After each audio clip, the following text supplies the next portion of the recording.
2025 চনত আপোনাক যদি খুব বেছি পইচা লাগে তেনেহ'লে আপুনি এই উপায়টো কৰিব। আপুনি কি কৰিব?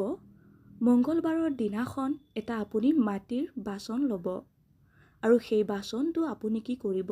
মাটিৰ পাত্ৰটো মৌৰে ভৰাব আৰু তাৰ মুখখন আপুনি এখন ৰঙা কাপোৰেৰে ধুনীয়াকৈ বান্ধি দিব আৰু সেই পাত্ৰটো আপোনাৰ ঘৰৰ ওচৰৰ হনুমান মন্দিৰত আপুনি লৈ যাব আৰু লৈ গৈ তাত কি কৰিব? আপুনি চামেলি তেলৰ চাকি জ্বলাব আৰু তাত আপুনি হনুমান চালিচা পাঠ কৰিব আৰু তাৰ পিছত তাত আপুনি পাত্ৰটো এৰি থৈ আহিব। এই উপায়টো আপুনি কমেও 21 দিন কৰিব। চাব আপোনাৰ ঘৰত পইচাৰ অভাৱ নোহোৱা হ'ব। বাকী আপুনি ভালেই থাকিব, সুস্থ হৈ থাকিব। ধন্যবাদ।